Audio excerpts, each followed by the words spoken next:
Está no ar o programa Redescobrindo a Reforma, produzido pela TV Mackenzie para comemorar o aniversário de 500 anos da Reforma Protestante.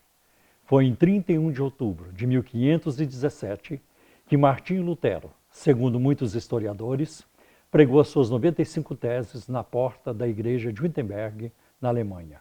Com isso, Lutero conclamava a todos para uma volta à centralidade da palavra de Deus na pregação e na prática da vida cristã. Mas a reforma não tratou apenas de questões religiosas.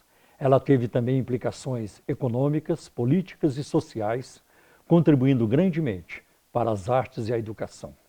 No programa de hoje, nós temos a honra de receber aqui um ilustre convidado, que é o pastor Roberto Brasileiro, presidente do Supremo Concílio da Igreja Presbiteriana do Brasil.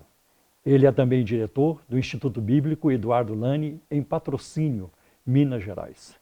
Professor ou pastor Roberto Brasileiro, é um prazer muito grande recebê-lo aqui hoje. Nos sentimos muito honrados com a sua presença e seus cumprimentos iniciais. Professor Paulo, é uma alegria para nós estarmos com o irmão e mais como um colega do ministério. É sempre uma alegria estar como nós estamos nesse século nosso, olhando para os 500 anos da Reforma Protestante do século XVI.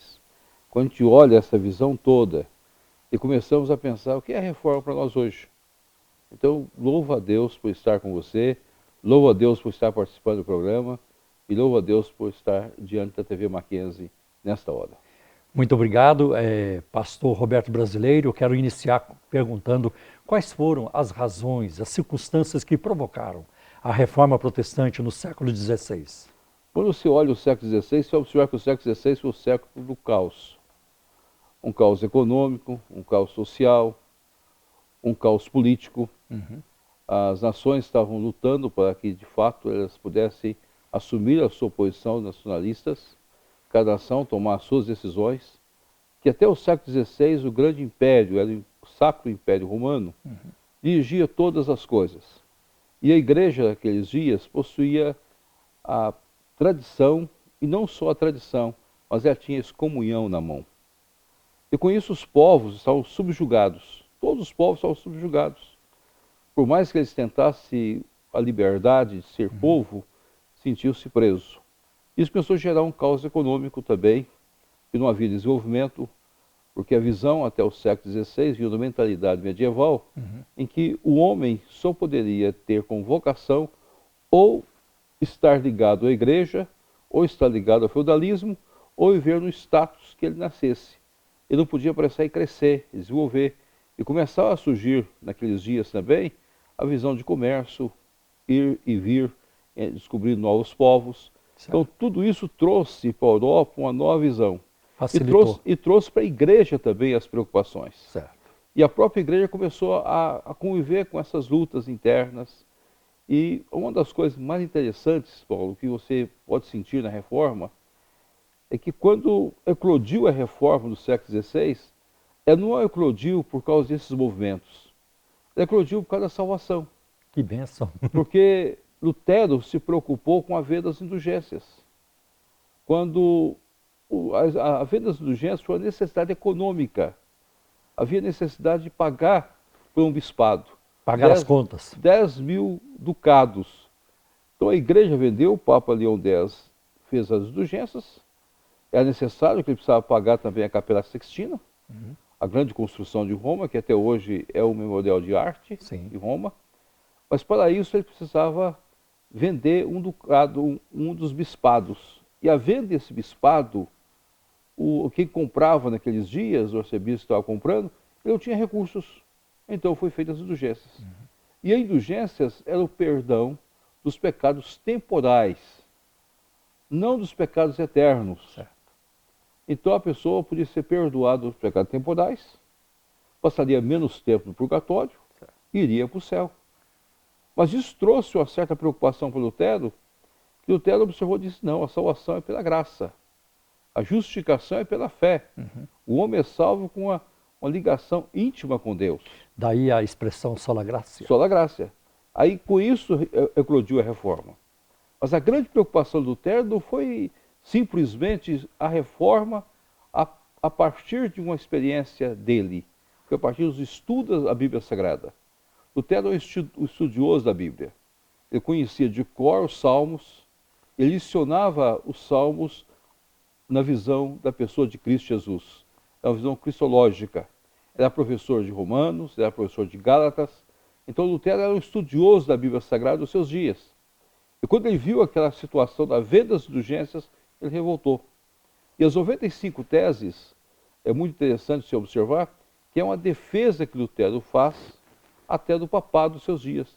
Ele crê que o papado estava não conhecendo o que estava acontecendo na Alemanha, na sua região da Saxônia, episódio de Wittenberg, onde ele proclamou as 95 teses. Sim. E ali foi um reestudo.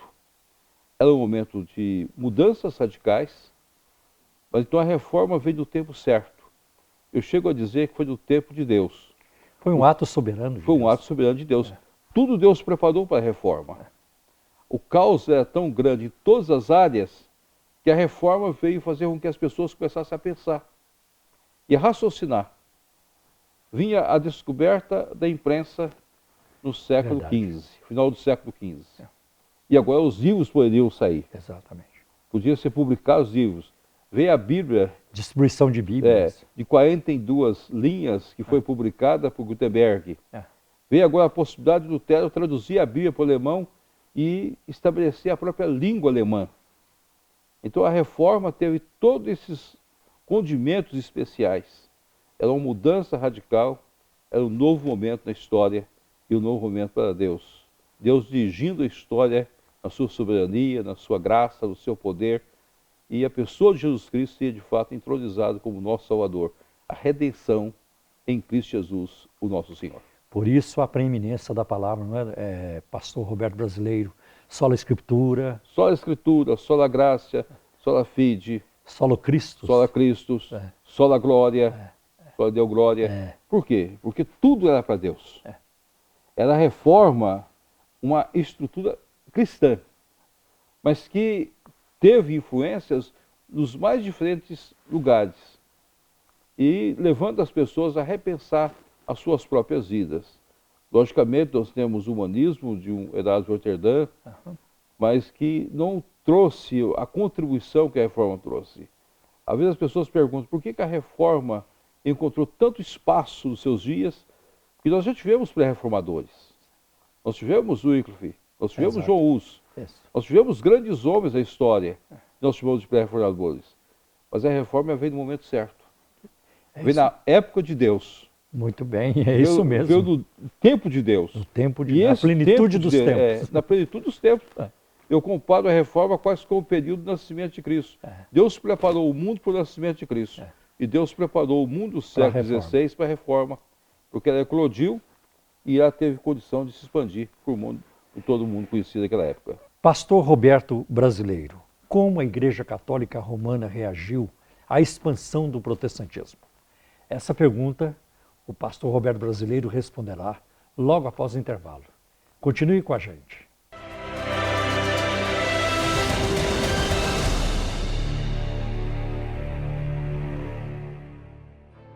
Precursores da Reforma. Se você crê somente naquilo que gosta no Evangelho e rejeita o que não gosta, não é no Evangelho que você crê, mas sim em si mesmo.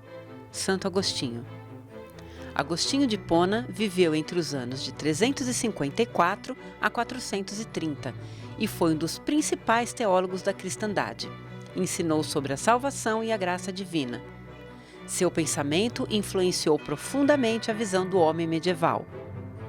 Coleção Fundamentos Cristãos. Obras acadêmicas com visão cristã de mundo.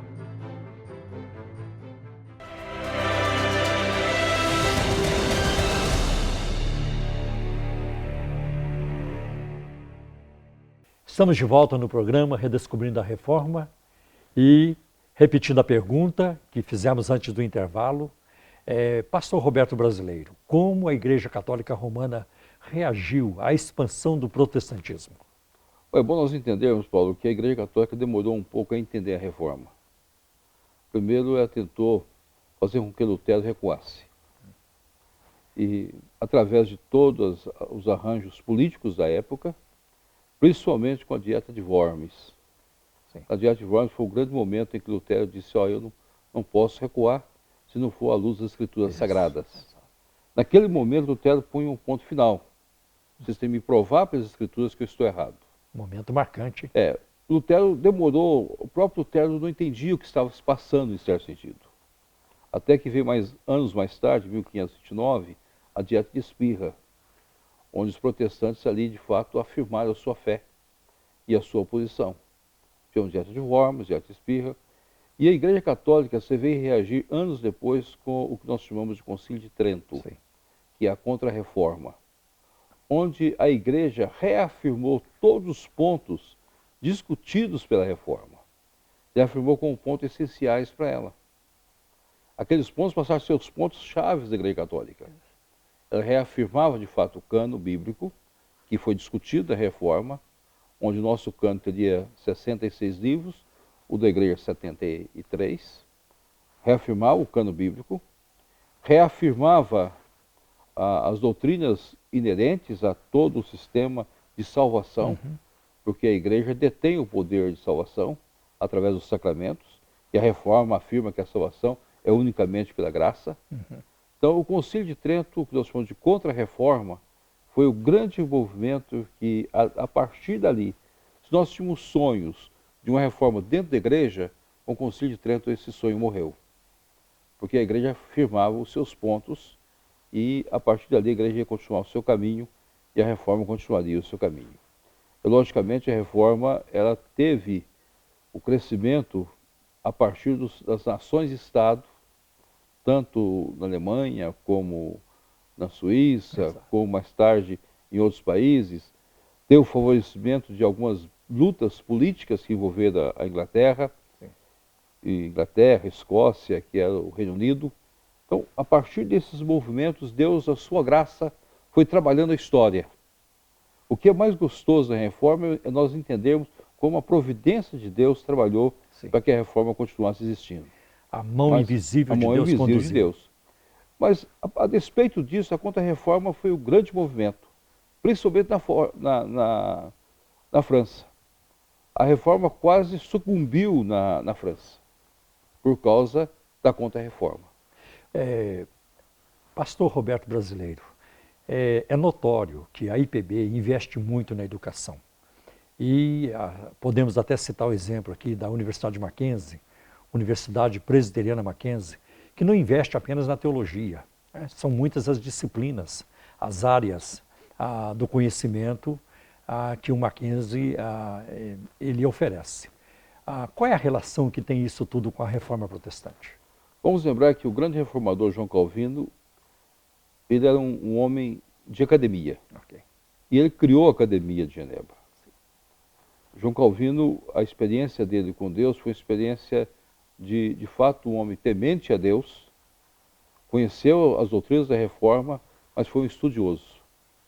E ele começou o seu trabalho basicamente publicando a primeira edição das Institutas, que era para esclarecer os reis da época sobre o movimento que estava acontecendo. E muitos de seus livros foram dedicados a príncipes, a reis, a pessoas responsáveis do governo, tentando esclarecer. E que você olhar também, João Calvino criou a academia em Genebra, que era voltada para os estudos. E a preocupação de Calvino não era só os estudos, simplesmente a teologia. É o estudo da forma geral. Então Calvino, ele abre a mente de nós todos para entendermos que nós temos uma obrigação para com a educação. Eu creio que os povos devem a Calvino o desenvolvimento das nações. E foi a partir da educação que as nações desenvolveram. Então nós, reformados de linha calvinista, nós reformados, protestantes, presbiterianos, todos nós temos uma responsabilidade com a educação. Então nós criamos dentro de nós um senso crítico, onde nós procuramos educar o povo, não para o povo ser seguidor deste ou daquela pessoa, mas para um livre exame das Escrituras. E quando o pai batiza o filho numa igreja presbiteriana, a grande promessa que ele faz é de mandar o filho para a escola. Antes que o governo exigisse, antes de qualquer norma de uma sociedade, a igreja tem isso, o seu cerne, como um dos compromissos desde o início do batismo das nossas crianças. E é interessante, pastor Roberto Brasileiro, que na América do Norte, por exemplo, grandes universidades surgiram por iniciativa do protestantismo, de igrejas protestantes, não é isso? Quase todas as grandes universidades foram homens voltados da igreja. E para nós, no mundo inteiro, nós fundamos universidade aqui, fundamos na Coreia, fundamos no Líbano. Se você olhar o desenvolvimento missionário que esteve principalmente nos Estados Unidos, com o avivamento dos Estados Unidos, nós vamos encontrar que em cada um desses lugares, junto com a igreja, nós estamos fundando escolas e fundando universidades. E essas universidades são todas universidades de ponta hoje. E no Brasil nós temos o Mackenzie, e temos Lavras, temos outros lugares do Brasil, temos um grupo muito grande de escolas espalhadas pelo Brasil. Há uma preocupação nossa com a educação. Mas não só a educação para ensinar a ler e escrever, mas pela formação de um cidadão responsável em todas as áreas do conhecimento. Então, é como se diz, o Mackenzie forma não apenas para a vida profissional, mas para a vida toda. Para a vida toda. Nós queremos formar o cidadão. Então, a nossa preocupação é que o ser humano seja, de fato, um elemento crítico e não seja simplesmente um repetidor de ideias. Professor Roberto Brasileiro, que leitura o pastor faz do protestantismo brasileiro ou dos protestantismos brasileiros? Essa pergunta o pastor Roberto Brasileiro responderá após o intervalo. Fique com a gente, logo em seguida voltaremos.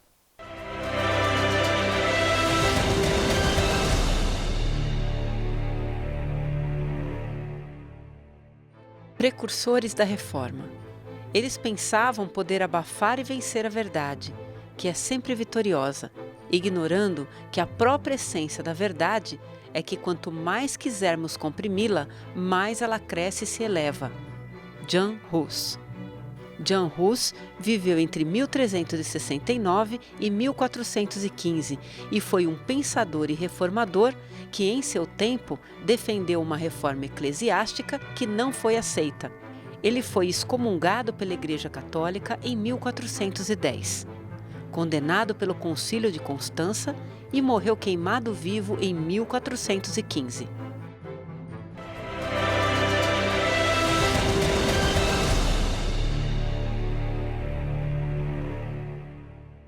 Estamos de volta ao programa Redescobrindo a Reforma e hoje entrevistando o pastor Roberto Brasileiro, presidente do Supremo Concílio da Igreja Presbiteriana do Brasil. Voltando à pergunta que fizemos antes do intervalo, pastor, que leitura você faz dos protestantismos brasileiros?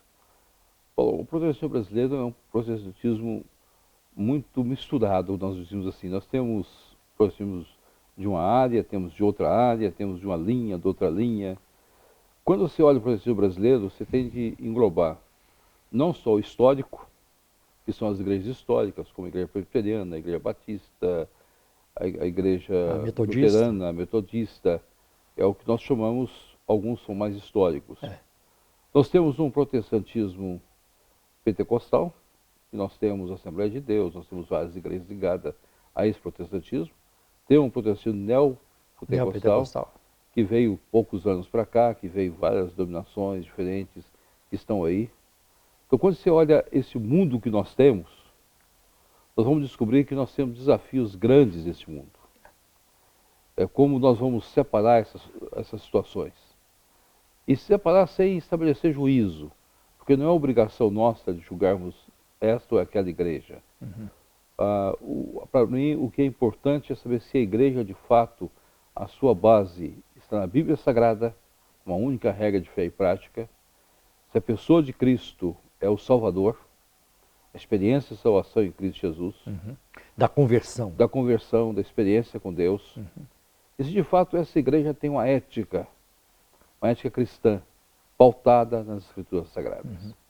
Quando a gente começa a observar isso, nós temos nossas situações críticas do Brasil.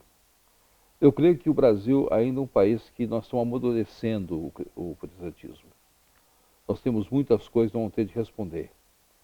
E a primeira grande desafio que o exercício brasileiro enfrenta é, de fato, deixar de ter guerras fratricidas entre nós.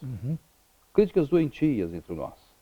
Nós precisamos aprender, cada um conviver no seu espaço, de acordo com a vontade soberana de Deus. Cada um com o seu quadrado. Cada um com o seu quadrado, cada um com o seu espaço. E, ao mesmo tempo, nos aprendemos a nos respeitar. E lembrar que quem faz a obra é o Espírito Santo de Deus. Não é nós que fazemos a obra, mas é Deus que faz a obra. E pode vir no nosso meio também joio. Mas isso Deus, da sua graça, irá separar no tempo dele, na hora dele, no momento dele. E acho que não cabe nem a nós, né, pastor? Não é a função nossa. Nós somos pregadores do Evangelho. E como pregadores, nós temos que ter a obrigação de pregar o Evangelho da graça do Senhor Jesus Cristo. Nós não somos polemistas e nem devemos viver em polêmicas entre nós mesmos. E nós devemos cumprir o nosso id nesse mundo que nós vivemos. Há poucos dias li uma frase em algum lugar dizendo que a boa teologia é aquela que nos separa das heresias e não dos nossos irmãos. Uma frase muito boa. Tem um sentido maior nessa frase, quando se observa que, de fato, nós devemos aprender a nos respeitar, a convivermos com as pessoas, mas temos nossas posições. E nossas posições sem medo de expô-las, sem medo de colocá-las diante das pessoas. Eu estou no Supremo Concílio, nossa igreja, desde 2002. E nós não entramos em polêmicas com ninguém. Nós procuramos pautar a nossa igreja naquilo que nós cremos, naquilo que nós somos e naquilo que nós temos obrigação, como igreja, de firmar nesse Brasil nosso. E temos muitos desafios. Temos um campo imenso para ser pastoreado. Aliás, essa é uma pergunta que eu gostaria muito de fazer ao pastor. Quais são os grandes, os maiores desafios que a Igreja Presbiteriana do Brasil enfrenta nos dias atuais, ou que poderá enfrentar a curto prazo? Primeiro, a igreja precisa entender que nós somos uma igreja reformada. E a igreja reformada está sempre se reformando. Isto é, não na sua essência, não nos seus princípios, mas na sua postura de ser, para responder à ética do mundo que nós vivemos, que hoje é uma ética de retalhos. E nós temos uma ética de absolutos, à luz da palavra de Deus. Outro ponto que eu acho que é desafiante para nós é sermos igreja presbiteriana neste mundo nosso, onde nós estamos com tantas igrejas e muitas vezes as pessoas querem saber o que caracteriza nós, o que de fato nós somos. Então eu tenho dito, meus colegas, nós devemos ser aquilo que nós somos como igreja, sem preocupar com nenhuma caracterização, mas deixarmos nós sermos o que nós somos, sem nos preocuparmos com o arraial do outro, e cumprirmos o nosso id neste mundo que nós vivemos.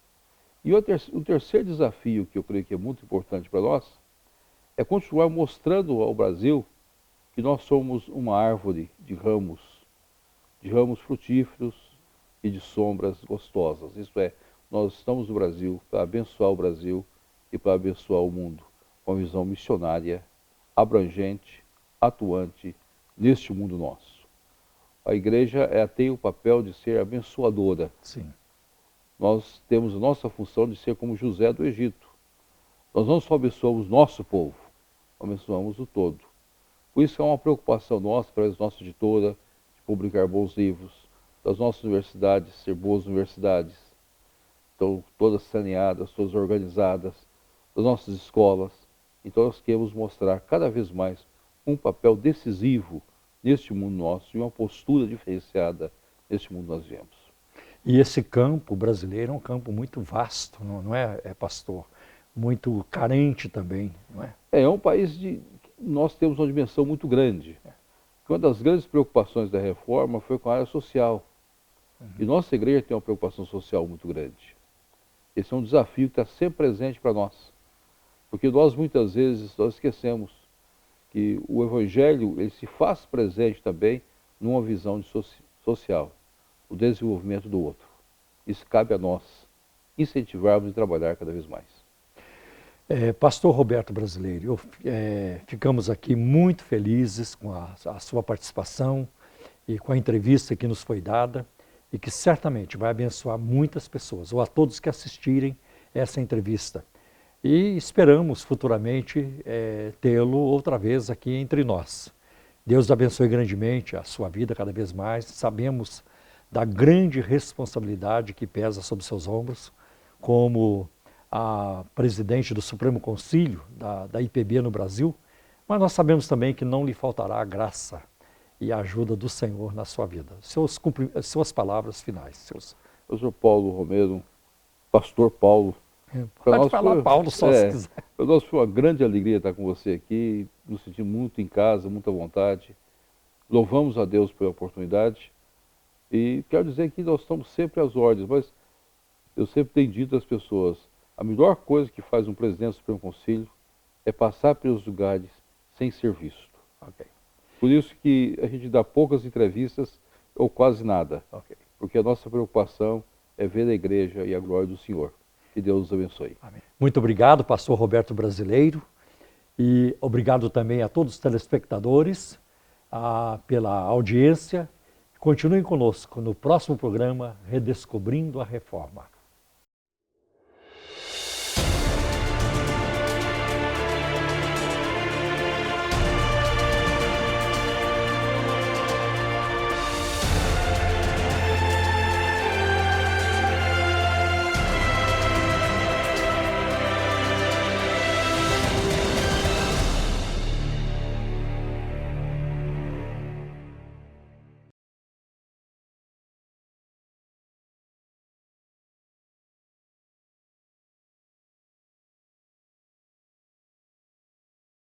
A Reforma em Livros.